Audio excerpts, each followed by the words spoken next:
I thought there was an interesting stat here that came out in one of the other articles that came out from the Florida Realtor Association that they did a research that in 2015 that the average seller lived in their home for 11 years.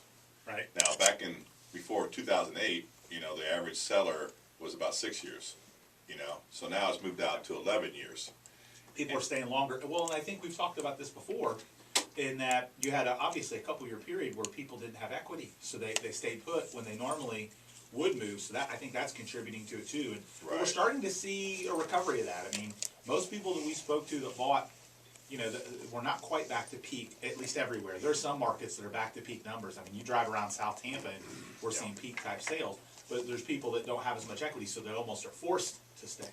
I think that we've talked about this before. I think people are in a lot better position on their equity in their house today than they thought they were, and they haven't really checked it out yet. And so they kind of just sit and put because they really don't have any urgency to move. And I can tell you this weekend, just driving through South Tampa and avoiding some of the Gasparilla traffic, you could see the massive amount of additions that are being done Sure. in those markets. So that kind of attributes to that equity piece. A lot People of folks saying, I'm one right now. We're doing an addition on our house right now, and that's exactly the reason. It's like, I really love where I live. I love my lot. I love the water I'm on. I love my neighborhood. I need an extra bedroom. Okay, let's instead of selling it, let's and buying something else, let's just add on. And you're right. There's a lot of people. The people are staying longer. The other thing. And we can thank David Diaz's millennials over here for this. The other thing that's happening is that kids are moving back home. They're moving back home in with mom and dad, and they don't have, they don't have the income or the money to support buying yet. So mom and dad might have thought about becoming empty nesters and selling, and maybe downsizing and traveling and retiring and that sort of thing.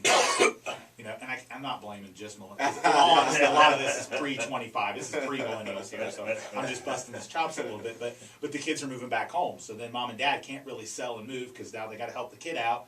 And then they realize, man, we really liked our house without our kid living here. We need a little bit more space, so let's add on to it. And that's contributing too. But you're right, no question about that people living in their homes longer is causing a lack of inventory. Yeah, and I think that also tends to, so 11 years ago, we would have been in 2005, right? So if somebody's been living in their house, average 11 years, that means that they originally bought 2005, okay? So how much has the industry changed since 2005? And not only in how you search for a home, but how you get financed for a home, the closing of a home now, and it's so, it impedes on us so much to be able to educate these people more, because the experience they had in 2005 is going to be nothing like the experience they have today. Not necessarily worse experience, but there's going to be different experience.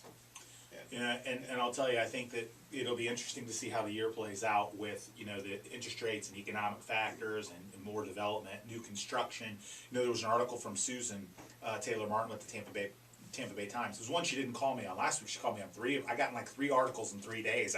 I honestly thought that someone might think I put her on the payroll. I got in the Tampa Bay Times last week. But in reality, she had an article this week talking about new construction. And we've had D.R. Horton on the show. We've talked a lot about new construction.